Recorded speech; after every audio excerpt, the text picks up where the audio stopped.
1, 2, 1, 2. OK. So I'm really here today to introduce the children's book that I'm writing about virtual machines and help you wake up with some simple JavaScript code.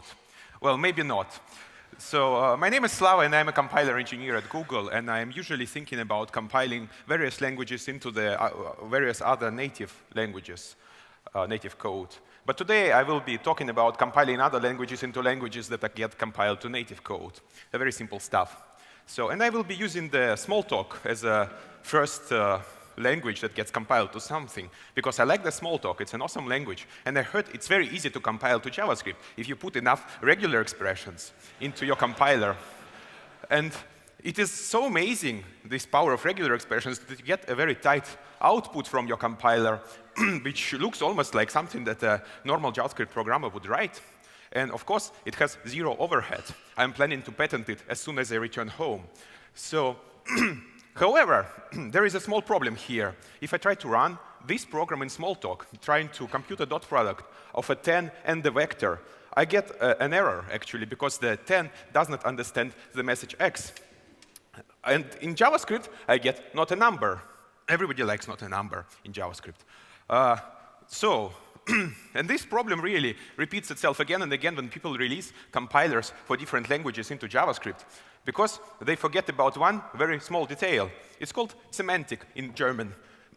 And this word comes from a Greek word, everybody can read Greek, which actually means significant. And how would we call a compiler that forgets a significant thing about the source language? We call this compiler a sham. So how make a compiler that is not a sham? Well, there is one easy way. For example, in Smalltalk, everything, even the binary operations on numbers, are messages that you send to your objects. So you can, instead of using the JavaScript operators for computing like sum and multiplication, you just send a message using this small utility function that you write called send. And this, of course, looks a little bit slow if you write it like that in JavaScript. So let's confirm it by benchmarking. And I'm putting benchmarking in quotes, because I don't want anybody to call me out on bad benchmarks in this talk, because I'm just using it to promote my ideas. So I'm cooking the numbers, basically. But I did not tell you that. Please cut it out. So I wrote this small piece of JavaScript code, which just takes an array of vectors and then computes the sum of them, and then computes the length or length squared of this the resulting vector using the dot product. And it makes no sense, but I like the benchmarks that make no sense. So, and then I translated it to my Smalltalkified version of JavaScript, where everything is replaced with message sends to objects. And when you see the code on my slides, don't try to read all the code, just let it go into your brain, and when you sleep tonight, you will suddenly have an enlightenment what actually went there. So, and then I wrote this send function that just sends a message to the object. Very simple: apply, slice, call, arguments, to. Yeah, everybody writes code like that because it's JavaScript and it's so cool. And then, because I am also kind of evil, I also put some stuff on the number prototype, because I want to send message plus to the numbers, and I want to send message add to array. So I just modified the prototypes of array and number so that it just works out of the box. And then I benchmarked. And lo and behold, it's only 5,000 times slower than the baseline version. It's actually fine, because that's the speed the JavaScript used to run just 10 years ago.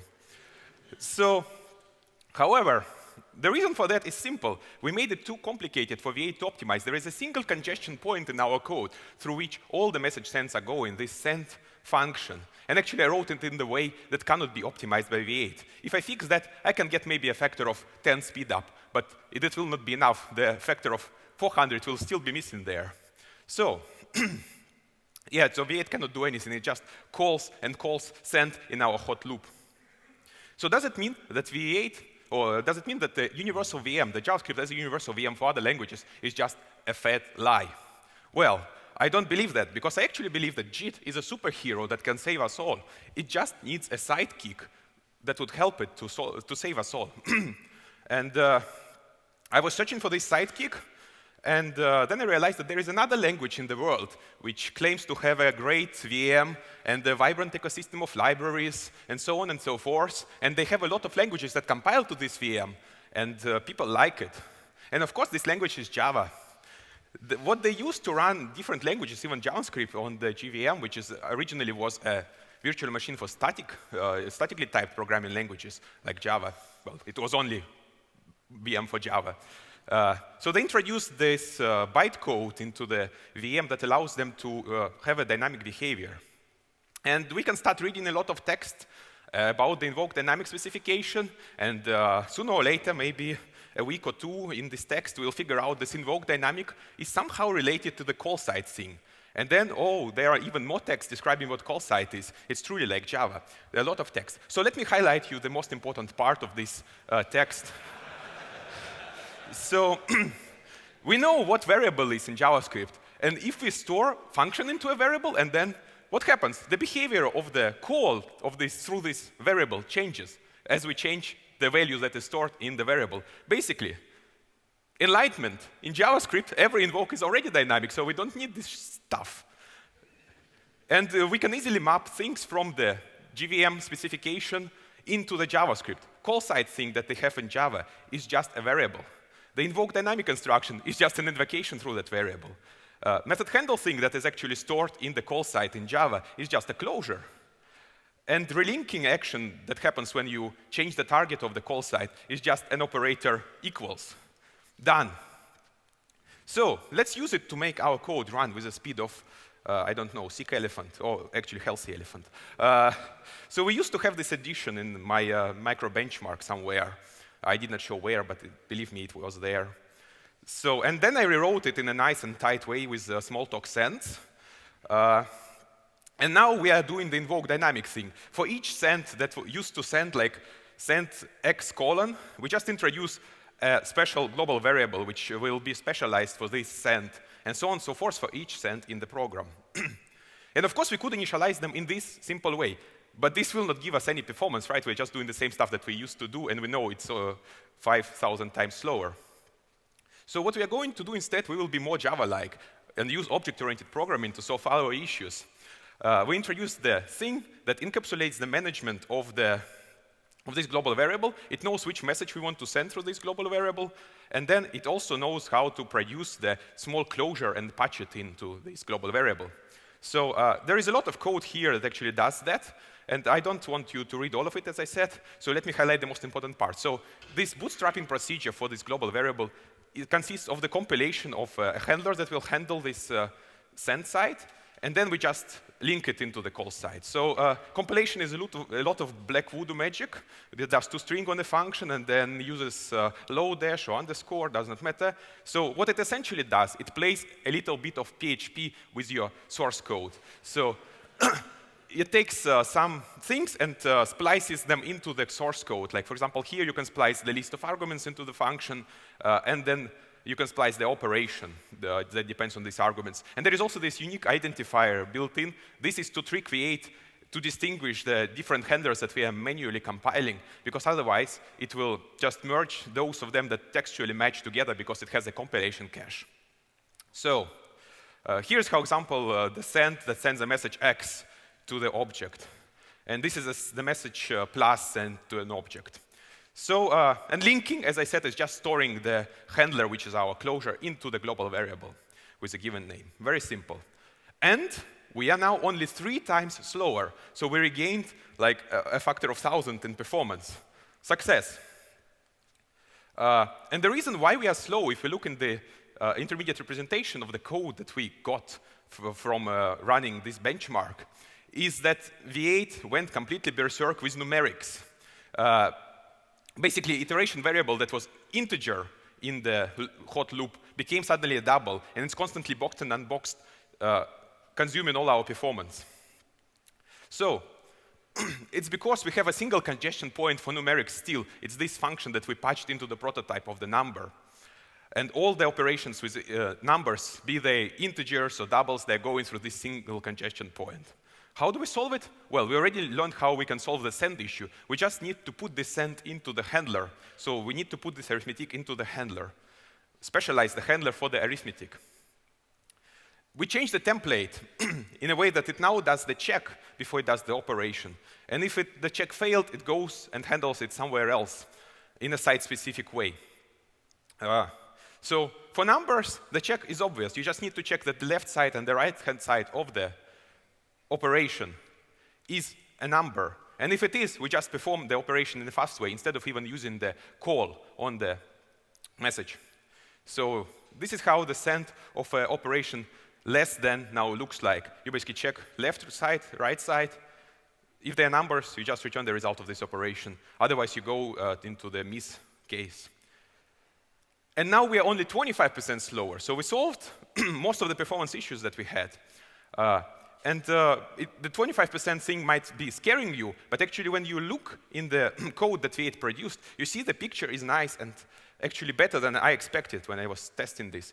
Because these things that are gray on the picture are actually the false cases of type of equals number comparisons. V8 was able to figure out that certain things are definitely numbers, so all our miss cases are unreachable and optimized away. So we are good. The hope is back. Maybe we can run Smalltalk efficiently on the JavaScript engine. However, the bad part is the semantics is still broken. If I try to send this message that I was trying to send in the beginning, I discovered that undefined is not a function. This is universal truth. And however, this universal truth doesn't apply to Smalltalk because there is no undefined there. Something is still borked in this kingdom of dynamic programming languages. How can we solve that?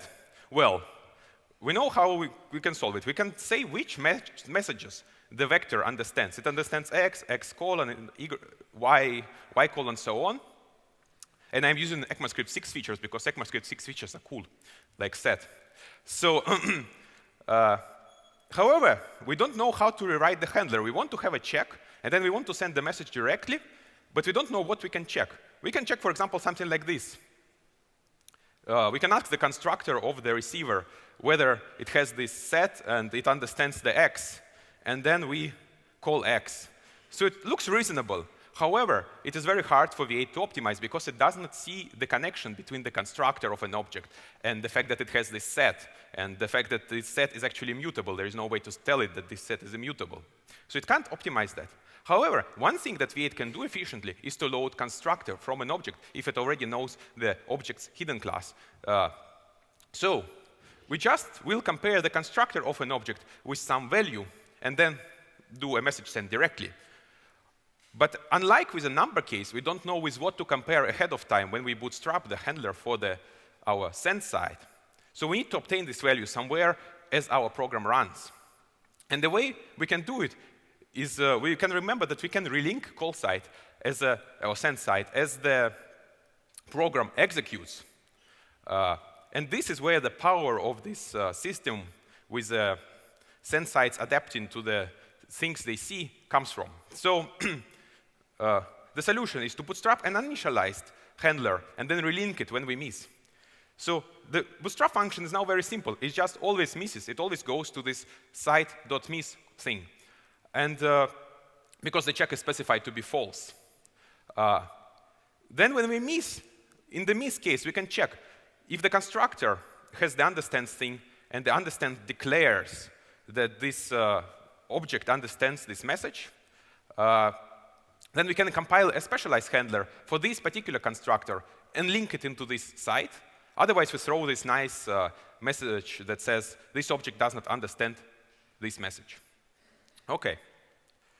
The template now looks something like that. So we have the constructor captured as a closure variable in the handler itself, and we compare the constructor against it, and we send the message directly.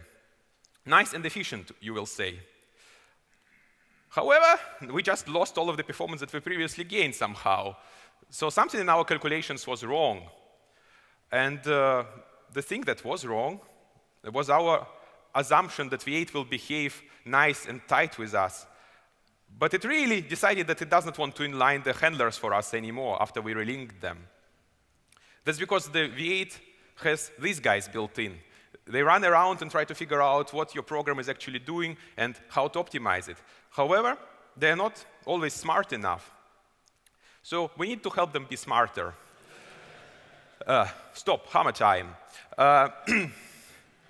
So I went into the source code of the V8, And this is not JavaScript, this is C++. And I found that there is a heuristic which checks whether the function that we are trying to inline is an old function, so it survived a lot of garbage collections. And if it is, then it is worthy to inline.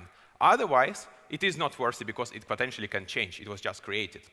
So I just tweaked this heuristic to be very smart. And if the name of the global variable starts with the Greek letter sigma capital, then we inline no matter what. A great solution. I'm not going to submit this patch to V8 because it's unlikely that it will be accepted.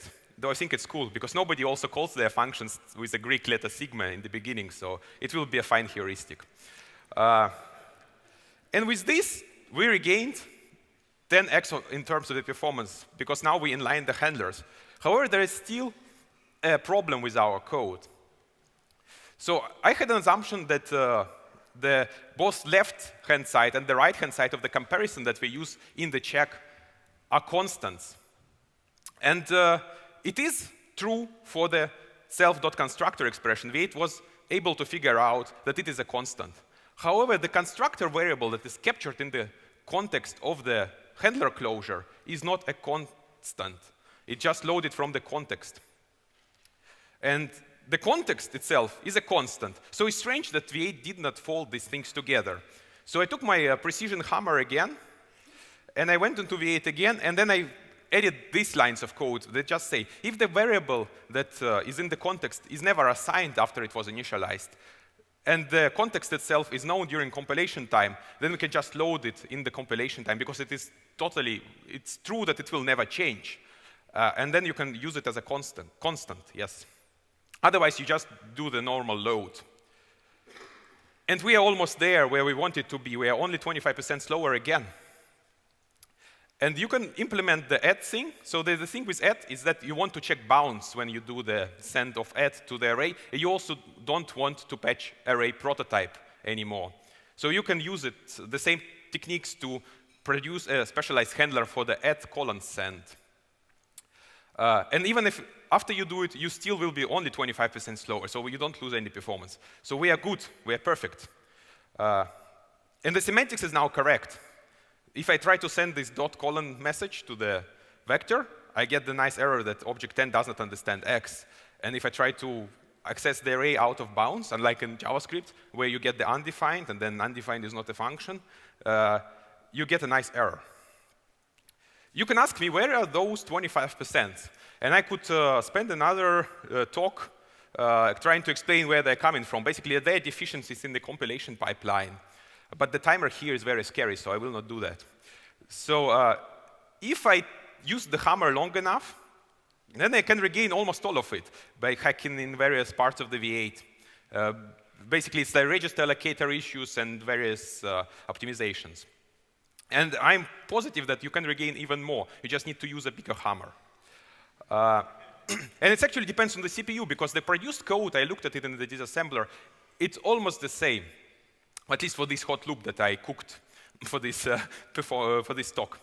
And then when I run it on different machines, it behaves differently. For example, on my workstation at work, it is roughly the same performance with the baseline version. So during the course of this talk, you should have figured out that JavaScript itself is an invoked dynamic, one big invoked dynamic. And we have enough expressivity in the language to actually solve these problems. What we don't have enough of is optimizations. So the VMs are almost there, but not entirely there, because, well, they're not completely optimized for this use case of compiling the dynamic programming languages into the JavaScript. So we want to get rid of the heuristics that govern this inlining and specialization and so on. And we want to have a set of conventions. So invoke dynamic for JavaScript is just a set of conventions that would guarantee that the certain functions are always inlined on all virtual machines that run JavaScript and so on. And we will use those conventions to squash all these cockroaches, like Sleeper you use when you want to squash cockroaches. And actually, all this presentation is a lie, because there is a much harder thing to compile in Smalltalk, which is the non-local return. But, well, that's for the next time. So thank you for your attention.